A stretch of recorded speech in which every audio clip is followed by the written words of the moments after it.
Radio. Or so they say.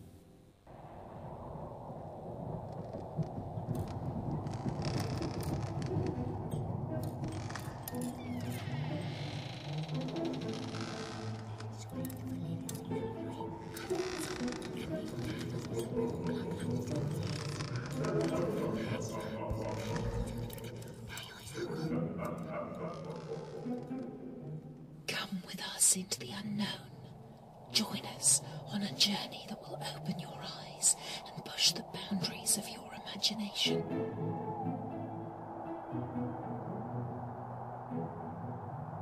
Ghostly figures, beasts of Dartmoor, aliens and timeless legends. This is Haunted Devon on Soundart Radio 102.5 FM.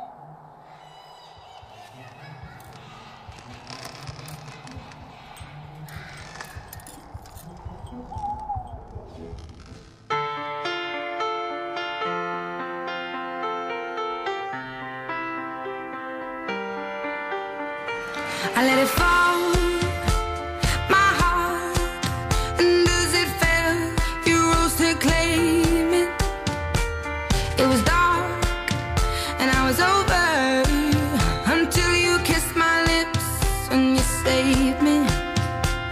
My hands, they were strong, but my knees were far too weak.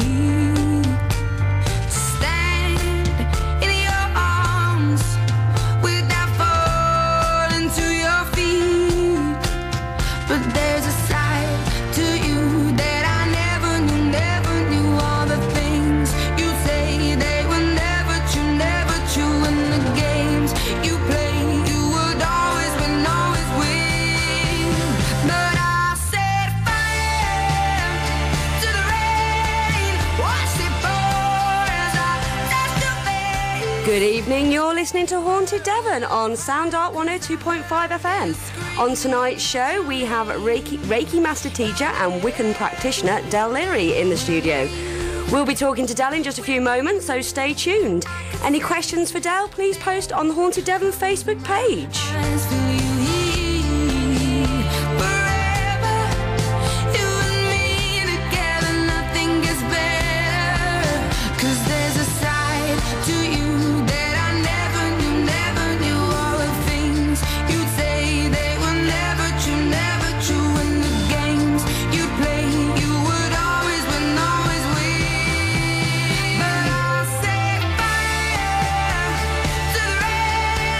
Watch it pour.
That was Adele and Set Fire to the Rain.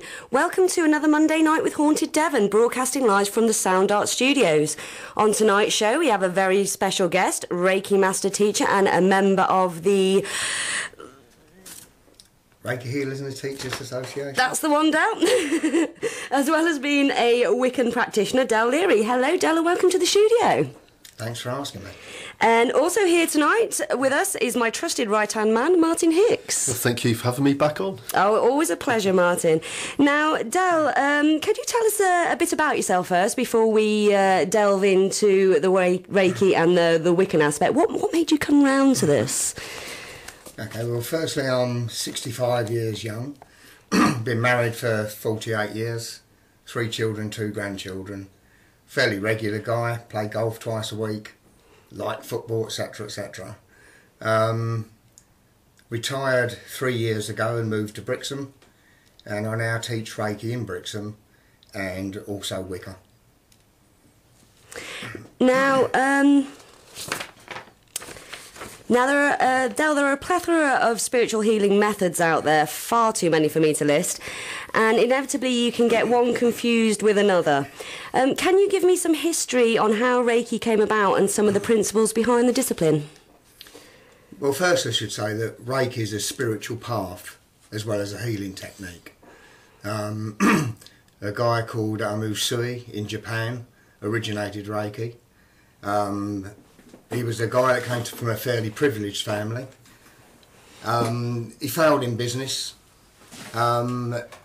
but through his spiritual path, which was Buddhist, he discovered Reiki. And Reiki is you connect with universal life force energy, and it's a hands-on healing technique, although it can be hands-off as well. Yes. Okay. So can I just ask about that? You said hands-off. So presumably you're talking about distance. There can be a distance involved. Is there any limit to this distance? No, between you and the once you've studied Reiki to a certain level, which is Reiki 2, mainly it's hands-on healing, but the distance can be distance from one person to another. They could be in another county, another country, and also distance healing in past and future lives. Right. So the word distance just doesn't apply to miles. No, you're looking at time as well. Yeah. Now, you mentioned that Reiki is an energy-based healing as well as a spiritual path. Now, we tend to think of energy in terms of coal, gas, electricity and so on, but it is so much more than that. I mean, Einstein and even more recently quantum physics have explained at the quantum level, which is between 10,000 and 1,000 times smaller than an atom, that everything exists in the universe as a vibrating energy at different frequencies. Now, us human beings are comprised of electromagnetic energy. Every cell and every atom vibrates at different rates depending on the biochemical makeup. The normal vibrational frequency for the human body is 250 CPS. Now, some very interesting research has been carried out recently on a variety of people recording the output on sites of the body associated with the higher energy frequencies. Most people in this study recorded at a normal range around 250 CPS. But tests carried out on people who use Reiki found the frequencies registered at a band between 400 and 800 CPS.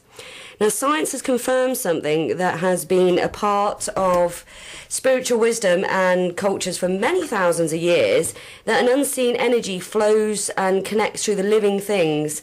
But can you explain a bit about the human body energy system, what it's comprised of, what it's all about, where these power points of energy are emerging from? Well, what they're measuring are the chakras, and for thousands of years the chakras have been known and talked about. And the measurement in the areas of the chakras showed the lighter and faster cycles. And Reiki, when you first learn Reiki, you treat the chakras. So you first, I'll explain Reiki if you don't mind. Yeah, go for it, yeah. It's a little bit easier to explain. The Reiki practitioner, first of all, connects with universal life force energy. And that's a connection, you need a minute or two to yourself to connect, and you're connecting through the crown chakra. Then when you take the energy into yourself, you pass that energy, you're actually acting as a conduit, you're not forcing it, which is different from Wicca, you're actually just letting it pass through yourself. And you can feel and see the energy moving from yourself to the client that you're treating. Now, everyone's going to be different. For myself, when I'm treating a client, I see energy almost as a river. And once I start treating a client, I'll be aware of blockages in the body, maybe, etc. And all I see is energy moving at a certain rate. And you also get a feel of what's right and what's balanced. Well, when you scan the body over... Yeah, when you're actually touching, I mean, scanning is fine, and you can go over the body and pick up certain areas. But once you've actually got hands on, you can feel it and you try and balance the body. As I say, Reiki is a treatment where people don't remove their clothes, they're just laying on the body, they just take their shoes off so your couch don't get too dirty. But apart from that, you're just on, and it's amazing. You get there, and if I explain, in my working life, I was a logistics manager. Yes. And I moved product. I worked in China, Hong Kong, Malaysia, and I was moving product all over the world. And in that role, I would double and triple check everything. Yes. Because if containers are coming in for deadlines. So when I first started practicing Reiki, I applied that to myself and to Reiki. And I've been absolutely astonished. I mean, at the beginning, maybe you put one or two things down as coincidence. But as you work, just marvellous things happen. And I'm just like 100% sold on it. And the people that you treat at the end, when they say, thank you very much, this has happened, etc., it's marvellous. To me, if you've got different scientists in the room, they'll explain to you different things about energy. That's right, yeah. If you've got 5 in a room, you must probably have 4 different opinions. I can tell you what I feel and what I see. That is true, and what yeah. I aim to do, yeah. I mean, with myself, I mean, I tutored under you. I've got my Reiki 1, you are my master teacher. And the way I experience it is, you see it as a river, as water, but I see it as kind of a light coming down through my crown, building up in my solar plexus, and then going through to my hands, and the heat that comes off your hands it's just unbelievable, isn't it? And the clients also say the same. It's like you can feel the heat from your hands. But one thing I want to talk about, and I mean, I've experienced this myself when you've been practicing Reiki on myself, is the third hand. When you're down the one end of the body, and then you feel another hand touch you on, say, your forehead or a different part of your body. But it can't be you because you're down the other end. No, I mean, the two most common things people say are the heat of the hands. Yes. Because that heat can be quite intense. It can be. And I first experienced Reiki myself about 15 years ago, when I had an acute back problem on the first day of my holiday in Menorca. And I knew through experience that I was out now for 3 weeks. And the wife was really pleased with me. There for the first day, my back's gone. But in the hotel, there was a Reiki practitioner. Yes. And I'd never heard of Reiki. So I went down there and asked for some massage, and she gave me Reiki. When she gave me Reiki, I believed she'd put an iron, like your iron clothes, on my back, because I had my face down. When I finished and walked out, I was relaxed, and my back had almost stopped hurting. And I've had that same thing happen through the years, and it takes 2 to 3 weeks. I went back the next day, and I watched her there, the mirror there. I said, can I have a repeat? 'Cause it's gone. But just one more, I'll pay again, because I was amazed by it. And I watched her put her hands. So when she came to finish with me, I said, can I just feel your hands? I'd imagined she'd put them on a heating plate behind her or something to put them on. And I did, and they was just cold. So the heat, and the other thing is, if it weren't impossible, people believe that other people are in the room treating you as well. They were, I mean... Because it's not just the third hand, there's people, you're treating the face and they can feel the hands on the feet and all over the body. Yes. Explain it, I can't, but they're the two most common things people say. There was only you here, wasn't there? Yes, there was only me, and you were down by my feet, and there was hands on my forehead. And I was like, wow, this guy's got an amazing stretch on him. And he seemed to have grown another pair of hands as well. Well, Reiki, I'll say at the beginning, is, runs alongside traditional medicine. In Reiki, I teach people, never diagnose. No. and never tell people to stop going to the doctors, etc. Quite pleasingly now, some doctors actually send people for Reiki because they know, the least it gives them is relaxation. That's it. And it's amazing what can be achieved with Reiki and other therapies as well. Well, as the National Health Service is actually recognising Reiki as a treatment, and many leading primary care trusts use Reiki and allow Reiki practitioners to come into hospitals to treat their patients, as well as being at GP clinics and respite homes and residential care as well. So that is a massive step forward for us as a society, to mixing the spiritual healing with your energy centres in your body, getting those all in line, as well as your Western medicine as well with treating illness. Because in my mind, if your energy is not right, and you've got a blockage or you're not flowing right, you're not going to be a well-being in yourself. You're treating the physical, but you're not treating the metaphysical.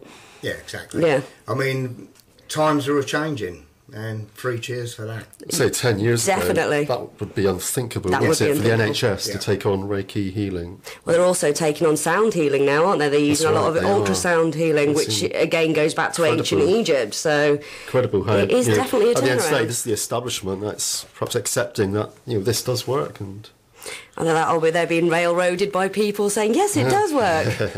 I think when you practice Reiki, you have to be very careful, because you'll get some clients that are under medical treatment will come in and see you and walk away and say, this is the best relief I get all week. And you have to be careful and say, you are still taking your other medication, Yes. you are still going to the doctors, aren't you?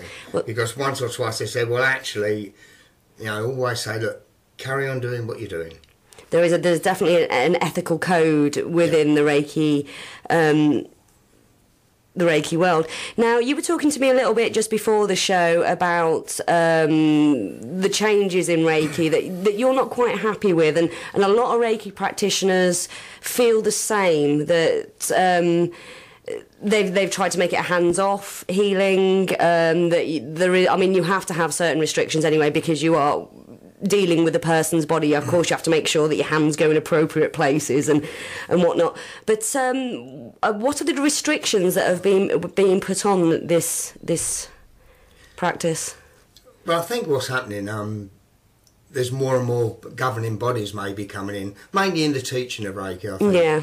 Which can be a good thing and maybe not. Now, I teach traditional Reiki full stop. And Usui actually published a handbook that he gave to his students. So for me, it's nice to take the handbook, and a guy called Frank Ajava Petta has published a handbook a long time ago, so you can get the handbook that Usui actually used and taught his students.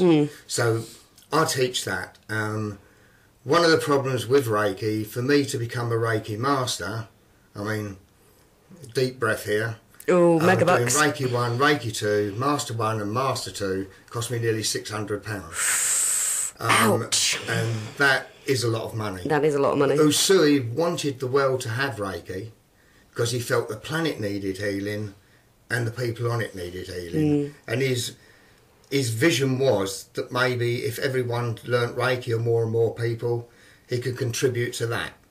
And when you think he died in 1926, that's not that long ago, No. from a small part of Japan, and now it's worldwide. So at least the message has spread.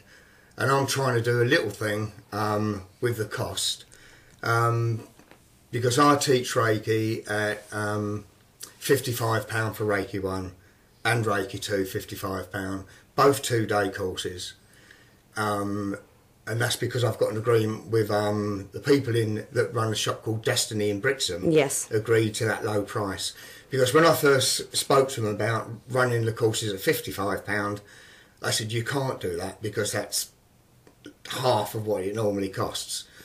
But in the end, they thought about it and said, right, let's do it. And it's quite pleasing for me to see some other teachers within the local area are actually reducing their prices now.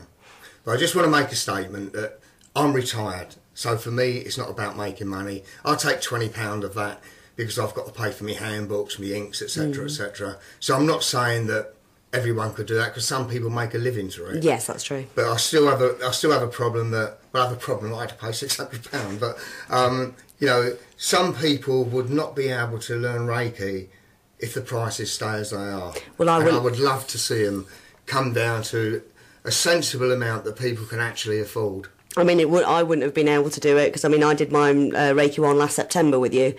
That wasn't at Destiny, that was at Lupton at the time. Yeah. But I was looking into it, and the price is, what, for a Reiki 1 day course, you're looking at least £150 across the board, and you don't know the masters, you don't know the master teachers, you don't know what it's going to be like. With you, I'd received healing off you.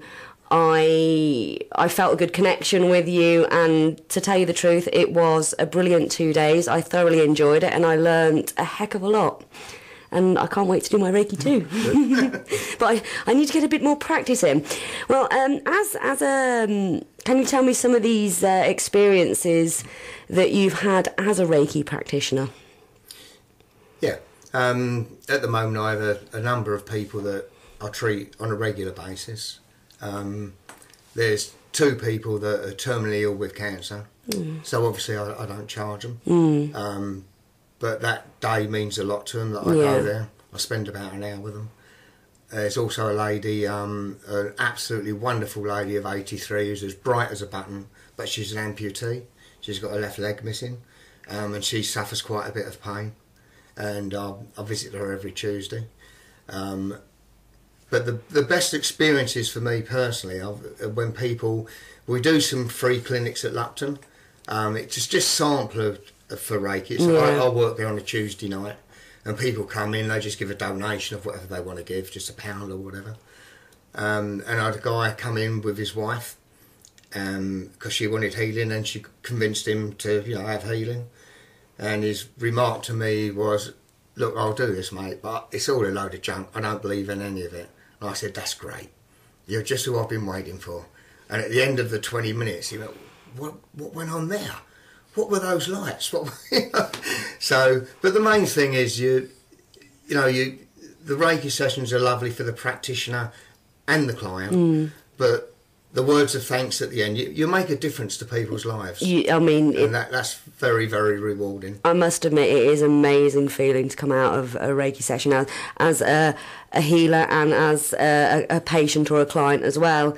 Being on the both sides of it, I must admit, when you were doing your Reiki on me, the colours that I saw, my eyes were closed, but the vivid colours that I saw were just amazing. And also giving Reiki, you get healed as well as giving healing to and balancing out the energy of your client. You also receive the benefits of that as well, which is quite nice. Now, I want to talk a bit about Destiny and the work that you do there, and the Reiki share as well for Reiki 1. People who've got their Reiki 1, they cannot practice or charge people for Reiki. You have to wait until you're qualified Reiki 2 to do that. So it is a brilliant thing, because I know I've struggled myself to find people to practice on. So the Reiki share that you do at Destiny allows Reiki 1 practitioners to come in and really hone their skills and connect and really work with these energies. So can you explain a bit about Destiny for me? Yeah, well, Destiny's, through me Wicca, I was living in the Midlands. Yes. And I had a strong feeling that I had to move. I wanted to retire anyway. And the feeling was quite overpowering. And I'll perhaps tell you the story later. Anyway, I moved to Brixham, which is a place I'd never been to before in my life, never seen. But as soon as I drove in it, I said to Margaret, "We're going to live here." But Destiny is a shop that does many things, meditations, they do yoga classes, tarot courses, meditation classes, etc, etc. And when I started to teach Reiki there, I said to them, one of the problems is if someone takes Reiki 1 and they can then treat their friends and family. Yes. Some people find that difficult, so the first Friday of every month, although there's not one in July, it's starting again in August. Anyone that's got a Reiki degree, 1, 2, master, can turn up at Destiny on a Friday about 6 o'clock time, and we're in there for a couple of hours, and we all work with each other, share experiences, and have a really nice night. And it doesn't cost a penny, so. It also takes away the excuse from many of my students to say, I really haven't got anyone I can practice with, so. I mean, as well as the practice and the experience you can get, you also encourage people to write a diary, a Reiki diary. Can you explain a bit about that? Yeah, well, I think it's really useful because you gain experience, obviously, by treating people. Yes. And I was very lucky that when I got my Reiki 2 and could treat the general public, I had no desire to charge and treat, but I went to Lupton and I worked on a Thursday as well then. So people turn up and you can just treat them. So, and that's a good way to go because you get different people, 4 or 5 people in an afternoon, completely random people, and you gain experience from it. And once you start your own diary, the reason I want them to is because I found within my diary certain things that helped me move on. So I looked and thought, yep, I understand that. And it gave me a greater understanding, as well as learning from your teacher. I mean, within Reiki, it's called a master teacher. Yes. Really, I like to call myself a Reiki teacher rather than a master because I'm not quite too keen on the word. But anyway, that's what it says on the certificate. They can also learn from themselves and their own experiences. And with anything in life, it's what you've actually felt that counts. Yeah. So if you recall those experiences, when you come across something again, you may correlate that with something that's happened previously. Also, it's a good developmental tool as well because you can read back and look back how far you've come on and how much experience you've got and how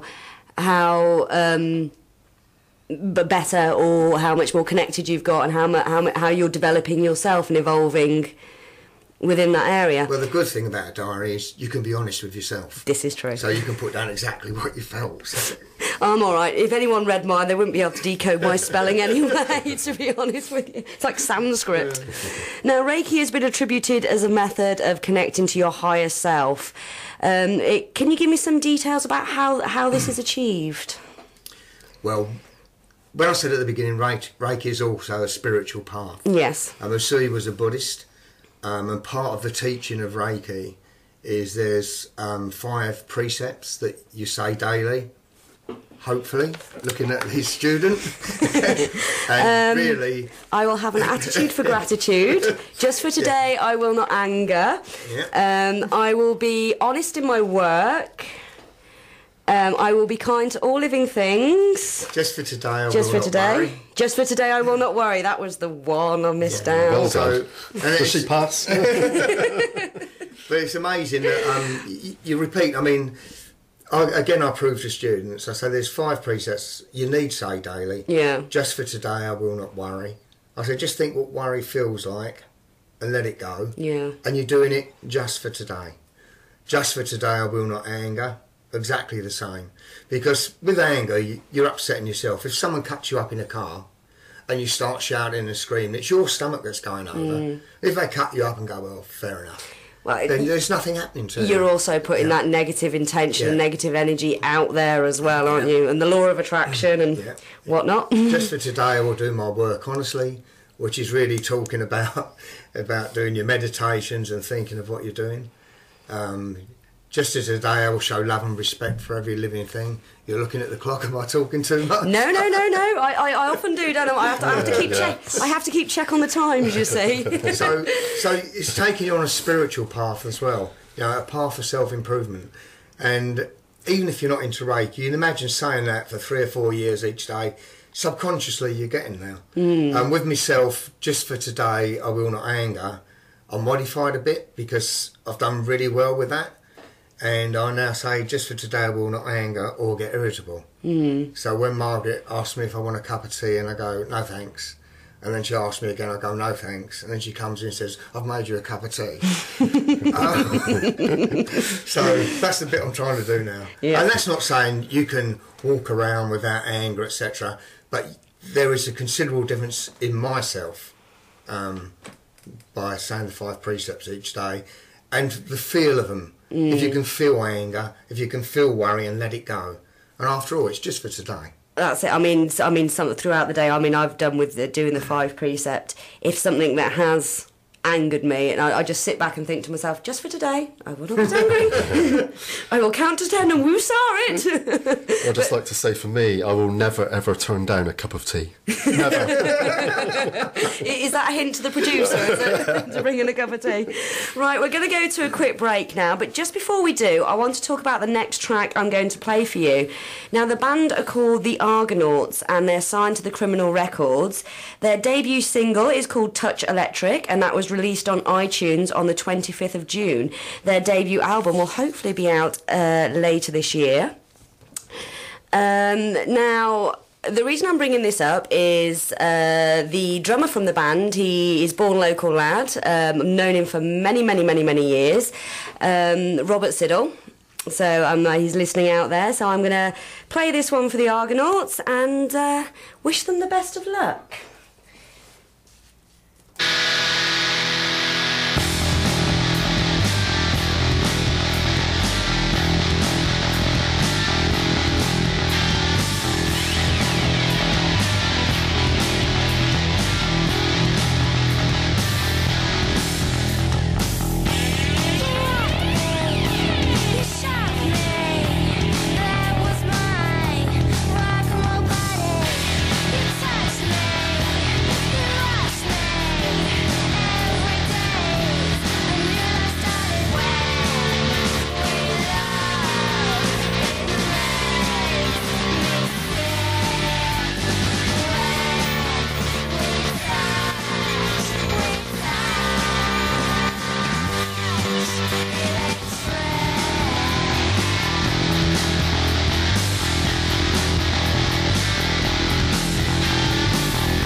That was Touch Electric by the Argonauts. Now, links to the can't speak again tonight, Martyn. What's going on?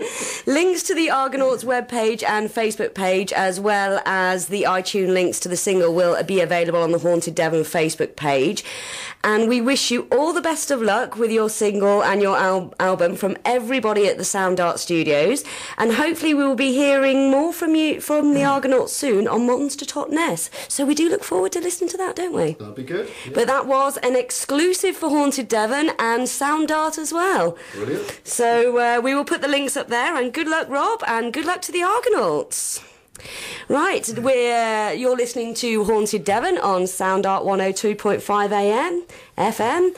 Oh, you can tell it's Monday, can't you? It's Monday It's night. Monday night. And Abbie's lost her words. That never happens, does it? Very rarely. Very rarely. Normally you can't shut me up. Now, tonight we've got Dell Lary in the studio, who is a master Reiki teacher as well as being a Wiccan practitioner. Locally doing drop-in healing centres at Destiny and also Lupton House on a Tuesday night between 7 and 9, I believe. Yeah. Yep. Now, as well as all of this, you're also a Wiccan practitioner as well. Can you give me a bit of background on what drew you to the Wiccan religion? Yeah, I mean, effectively it started when I was very young. I was brought up in the London area, and in the old days you had a mum and a dad and 2 granddads, very much extended family. So both me nans and me granddads are very special to me. And one of me nans lived on the Isle of Dogs, and I was born in 47, so not long after the war, and money weren't that great at the time. But I used to stay with them, and I noticed little things as I was about 8 or 9 years old. For example, when I went round for tea, if there was meat, me nan, without thinking I didn't know, would cut some bread in the shape of a meat and put gravy over it for herself, so that me and the granddad had meat. So I knew they didn't have a lot of cash. And as well as working, he used to clean the Blackwall Tunnel. He used to go busking. And once a week, when I used to stay there at weekends, they would come, knock on the door, and it would be the local priest. And my granddad gave him money each week. And he explained it was for the church. And that was all well, I just accepted it and went along with it. And then a long time after, about a year and a half afterwards, we came back and my nan said, let's just pop in the church. I want to see the priest in there for something. And I went in, it was the same guy there. And I couldn't move when I walked in the church because there was gold crosses, there was paintings, there was lovely cushions on the seats. And I thought of my nan and granddad's flat and them giving the money. And I felt really angry because in my mind, I imagined it was a hovel and they needed the money to keep going. So that practically took me away from organised religion, I think. Anyway, I met someone when I was in Chelsea. I used to go and watch Chelsea play football, and I met a lady there who was a witch, a solitary witch. And when people talk about witchcraft and witch, the image is what you get on the films. And Wicca is a nature-based spirituality, and that's all it is. And a very key thing between witchcraft and Wicca for me is 8 words the Wiccan read: fulfill, and it harm none, do what thou will. And the words and it harm none means yourself as well. Yes. So I started practicing Wicca, as it was known. And in fact, it had a massive effect on my life, especially just recently, because when I was living in Devon, I decided to retire and move to Brixham. I was casting, I very rarely cast spells for myself, but I was doing a little ritual with a spell for myself, and I wanted to move away. And it was a little ritual where you do a prayer for the world, a prayer for a person, a prayer for yourself, and I like 3 candles. But when I did a prayer for myself, because me and Margaret had been married so long, I said, let me and Margaret move away from here because I've got this strong feeling I need to. And anyway, at the end you extinguish the candles. And I went to the 3rd candle, subconsciously thought I've done this wrong. And there was 2 flames on the candle. Oh, wow. And I actually moved my face to within an inch and watched it for a quarter of an hour, 20 minutes before I snuffed it. Now there's a logical reason, because the wick bust fell down and caused 2 flames. Caused 2 candles, yeah. Anyway, this was the time you couldn't sell your house, so we put a house. I went to Brixham, said I want to move there, put the house on the market, and Margaret said, this is earlier than we said. I said, but nothing's selling, Marg. Within 2 weeks, we've got a cash buyer who wanted us to get out. I took my mum, my 2 grandchildren, my wife to Minorca, and while we was there, the guy phoned up through his solicitors and said, I want to knock £5,000 or £6,000 off the price now, after it was all going through. And wasn't quite so calm in them days. So I told him just for that today I was will not not agreeable. anger. So I hadn't got to there yet. Anyway, I said no. And that night, I mean, you talk about witchcraft and Wicca and your altars and etc. etc. I went on the beach. It was a lovely full moon. It was fantastic. I sat by myself and I cast a circle and I drew the circle in the sand and I asked for help. I said, look, I really so much this feeling that I need to go to Brixham, and if you can help me, talking to my God and Goddess, if it's meant to be, then let it happen. And the next morning at 10 o'clock, they phoned back and said, all right, we will do it, but you've got to move Friday week, which was really, I said yes, and then found Margaret to explain to her we was going back the next Saturday, and in 4 days' time after that, because we'd got a wedding Saturday and Sunday, we was actually moving. I bet she loved you for that. But the long and short of it is, when I came to Brixham and I found Destiny, I thought maybe this is the reason, but it didn't seem right. But then I went to see a consultant in Torbay for a problem I had, and a guy there called Mr McDermott, whilst he's examining, said, I think you've got prostate cancer. He said, I want to do a biopsy.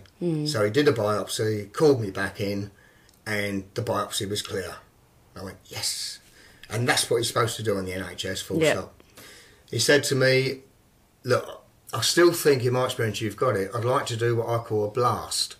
I said, what's that? So I'll take lots from each side instead of the standard what we're supposed to take.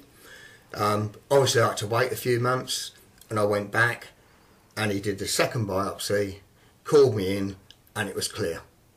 Brilliant. So if I'd have been living where I was previously, I wouldn't have even got the second biopsy. No. He phoned me at home the next night at 8 o'clock and said, there's an experimental operation in Exeter Hospital looking for prostate cancer. He said, but it's an operation, it's a completely different way of doing things, and it's experimental. Will you go for it? He said, I'd like you to do that for me as well as you. So he said, because I believe you've got prostate cancer.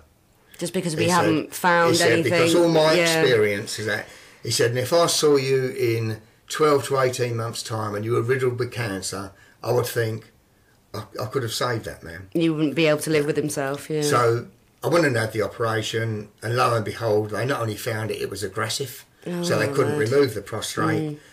I had 38 sessions of radiotherapy, during which time the insides got burnt as well.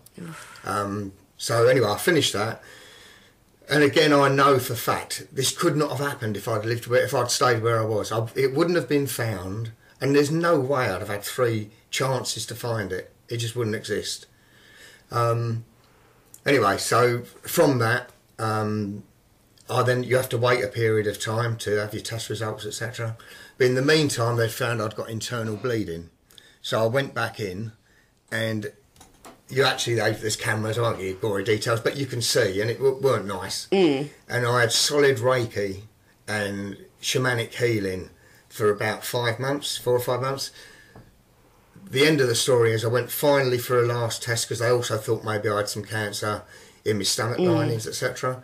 I went back in there. The prostate cancer is 0.02, which it still is today, I'm glad to say, so that was cured.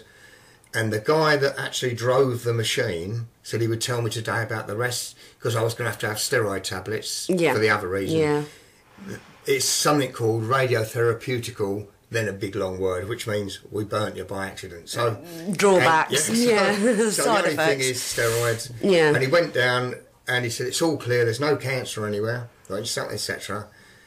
And I said, what about the other thing? And he went, and his exact words were, it's most peculiar. It appears to have healed itself. Oh. So I don't think it's any wonder that I'm 100% convinced by Wicca and Reiki. You know? I mean, I remember on the course back in September you showed us a Curlian photo that you'd had of yourself, and the energy markers on you actually showed up the disturbance where this cancer was. I mean, this was before the guy diagnosed it, but it was there. It was there. In the prostate area. You could see it on the photo. That was a picture that I showed you to say, look, this is not a story. No. This is the truth, but look at this photo. You know, and that's looking at the chakras, and it was out of sync with the rest. It was glowing more than E.T.'s belly does. Now, you've actually answered a few of my questions for me. But, I mean, Wicca is fast becoming the fastest growing religion of this time. Can you tell me a little bit about the nature of the religion and what it entails? Yeah, I mean, I'm running a Wicca course because... And he's nicked another question I've got written down. Oh, sorry. But the reason is that the only way that I found out about Wicca was, I say, a lady in Fulham who I met, and it was my friend's aunt. So I learnt and liked the way she was dealing with things. And then I looked on the internet once that was available to me. And I went on a year's course on the internet, where after each month you'd answer 20 questions and then move on. So that took a year. And it's really hard to understand and get... The thing is, you buy books on Wicca, there's hundreds of them. And they all tell you different things. And they all tell you something like... So, first of all, I'm eclectic, so I choose what feels right to me. Yes. But perhaps if I can just read a few... Go ahead, yep. Wicca is a nature-based spirituality, and I won't go in loads of detail about it, apart from... This is part of a poem. I'll just read you the first two lines. It's the Song of the All-Mother. And it says, I am the Mother Earth, and you're a child to me. Discover who you are, and seek divinity. So that's the beginning of the poem. And if you think of those words, that's nice, and it actually fits in quite well with Reiki as well. And then it talks about all the things that exist on the earth and the creatures. And it ends up like this. Only humans rob their kin, despoil the land, pollute the seas, kill for fun, destroy the woods, float poison vapours on the breeze. I shall live, for I can heal, even if you humans die, but you can learn, as children should, to grow in peace beneath the sky. Now that is a beautiful poem, and it holds so much relevance for this day and age. It really does. And there's so many things in there that we know is going on. Yeah, I mean, pollution, me and you were looking at each other going, the whole chemtrail thing about the pollution of the skies, and it's just, it resonates very much truthfully what is going on very today. much so, yes. What Wicca teaches you to do is to look at the seasons, to look at the earth, and to harmonise reflect yourself that within yourself. But also, it's not a cheat. It's about meaning things to yourself. So, for example, at Christmas to most people, but when it becomes, the sun actually starts, you've had the longest night, and it starts to become, the next day is not millimetre or whatever it's. Yeah. Less. There's the thing that you sit and think to yourself about. So the earth is starting, the sun's coming up, things are going to start. What can I do in my life for this year? What matters to me? And it's not New Year's resolutions. I shall not smoke. 3 days later, you smoke. This is different. I'm going to give up, I promise. This is writing down and documenting. Yeah. And there's 8 festivals through the year that Wiccans celebrate. And the way I do it, I write down what I'm trying to achieve. And then really the 8th festival will almost monitor what you're doing. But I deliberately, each festival is a different name and different things to do, etc. I deliberately forget them. So I'll make me promises. I know when the next festival's due, it's about 7 or 8 weeks. But I don't think about that until just before it. Yes. And then I'll get my books out again, and I'll read about that festival again, and every year I find something slightly different. You learn something new, yeah. And it is, it's reflecting the solstice, the equinoxes. And it's just looking at the meaning of the planet and trying to, within yourself, harmonise and act in the same way. Now, we've heard a lot about intention from many of our guests on the show, but it's never been really explained to us. They always say, you got to have the right intention.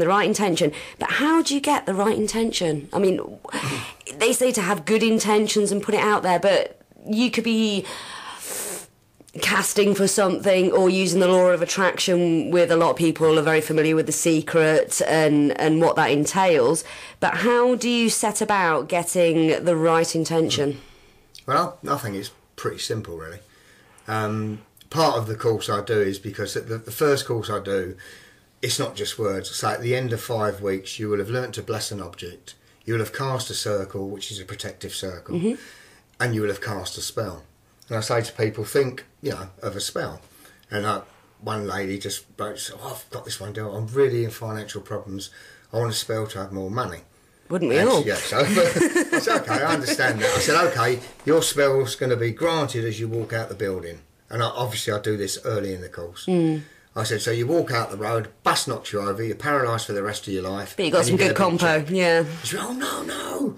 I said, but if I'm going to cast a spell, and being Wiccan doesn't mean you go around casting spells every week. No. As I say, I ask very little for myself, really. And it's not, if I'm cleansing of all the rooms once a year of negative energies, I do things like that. But, sit and write down the spell you want and then examine it yourself. And the next day, look at that again and think about it. Remember part of the Reiki, and also within the Wicca, and it harm none, do what they will. So what does this mean? If someone, for example, wants you to help them get a job, they say, will you help me get this job? I just cast a spell to show them in the best possible light. The job might not be right for them, etc. There's lots of things, but just thinking little things. So if you think it through, and we all know, really, let's be honest, as I say with you, Dara, you don't lie to yourself. No. But you might try and con yourself if you're saying, oh, this is with the best intentions. Yeah. There's some little bit of you saying, oh, perhaps it's not. You got that little niggly voice in the back of your head going, So it's, and again, we'll never be, in my lifetime, I'm never going to be a perfect person.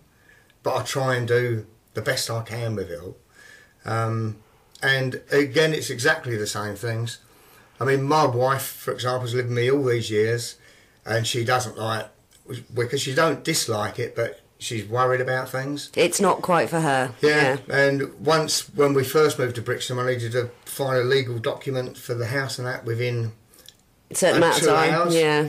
And as we sat there, and I went, and I felt I was pushing energy, but I was getting frustrated and trying to not get frustrated. And in me den, because I've always had a spare room where I do my own things, crash, bang, wallop. And we walked into the room, and I'd got an incense burner with a stick on. Yeah. And the books had fallen over, hit the end of it, and it had gone down into a book of shadows that I've got. And there was this bit of insects sticking in there. And I said to Margaret, that's weird. I said, what caused that? She said, I said, it almost looks like a finger. As I opened the book, there was the document. Oh, my word. And I'll never forget what she says to me. Absolutely brilliant. She said, I don't like this, but I'm getting used to it. I thought, well, you've been with me 40-odd years, you should be. Now, you do teach these Wiccan courses at Destiny, but there's not going to be one available now until September, is that right? Yeah, I mean, first of all, when I started doing the Reiki, we didn't anticipate the number of people that had come to the classes and the Wiccan classes, so I've asked for a bit of a break. Well, I've said, look, you need a summer off. You're going on holiday. I'm going to have a summer, so I can sit in the rain and be peaceful. Sit in the rain. That's what we need. We need some good intention for some sunshine. Yeah, we'll do with that. Yes. So there you go. All my listeners out there, think sunny, sunny thoughts. And you never know, we might get a summer yet. Now, unfortunately, that is all we've got time for this week. It really goes so fast, doesn't it? Always does. Always does. We need more time. Thank you so much for coming in, Dell, and being a fabulous guest tonight. And hopefully we'll have you on again soon. Thank you very much. Oh, yes. Now, just before we go, I'd like to... get me a bit of paper. I've got so many bits of paper tonight. I'd just like to say well done to the Haunted Devon team for another great investigation at Bodmin Jail on Friday night, and to the organisers of the event, Neil, Di and Eve, well done on that one. I also look forward to reading the reports, and yes, I will write mine tomorrow, I promise. If anybody has got any audibles or EVPs from the investigation, if you could please load them up to the Haunted Devon website under the documents section, as we can use those for our rundown of the investigation in a few weeks' time. Also, any Haunted Devon members who want to come into the studios that night and share your experiences, you're more than welcome. Otherwise, me and Martyn will just railroad you in, to be honest. We'll get them in somehow. We'll get them in somehow. But we'll set an intention. Haunted Devon members must come in. Well, thank you ever so much, Dell. And I'm going to have to say good night now. So good night from me. Good night from Martyn. Good night. And Dell. And I'm going to leave you now with Guns N' Roses and Knocking on Heaven's Door. So we'll see you next week for another exciting edition of Haunted Devon.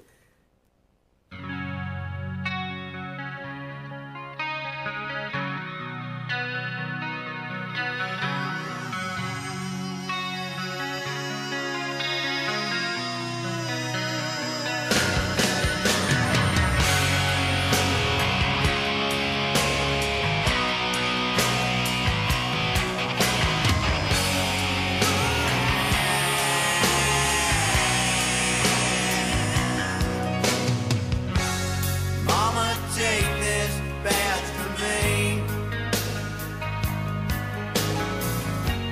I can't use it anymore. It's getting dark, too dark to see. Feels like I'm knocking on heaven's door. Knock, knock, knocking on heaven's door. Hey, hey, hey, hey, yeah. Knock, knock, knocking on heaven's door. Knock, knock, knocking on heaven's door. Oh, yeah. Knock, knock, knocking on heaven's door. Oh, hey, hey, yeah.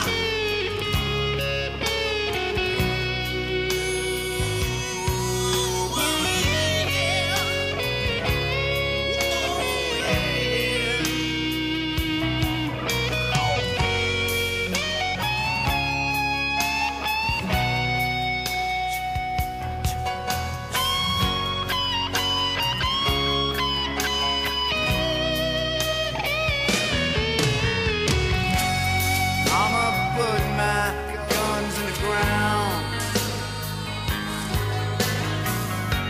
I can't shoot them anymore. That cold black cloud is coming down. Feels like I'm knocking on heaven's door. Knock, knock, knocking on heaven's door. Hey, hey, hey, hey, yeah. Knock, knock, knocking on heaven's door. Knock, knock, knocking on heaven's door. Yeah. Knock, knock, knocking on heaven's door.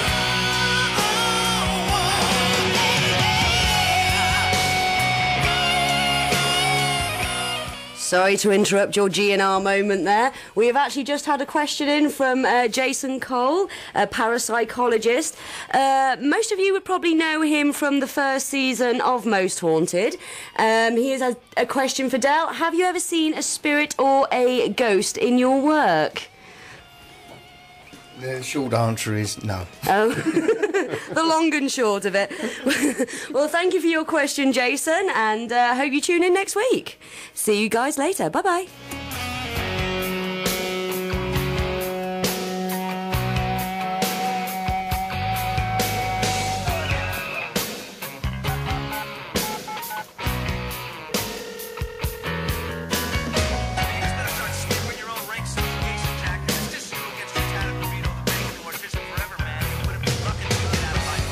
Knock, knock, knocking on heaven's door. Hey, hey, hey, hey, yeah. Knock, knock, knocking on heaven's door. Knock, knock, knocking on heaven's door. My favourite thing about Soundart Radio is how anybody can come in and make their own radio show.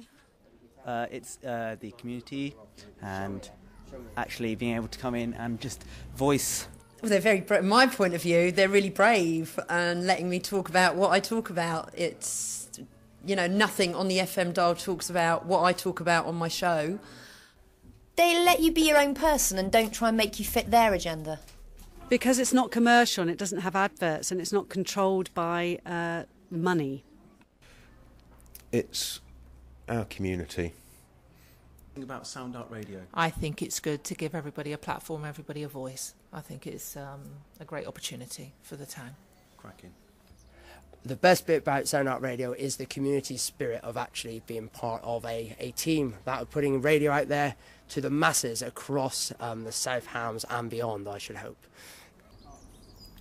Soundart Radio is brilliant because I think that it really does adhere to the genuine principles of anarchism, and that it's a free community relying on each other, but doing it for themselves and for everybody else without undue influence. So I'm kind of fed up with the mainstream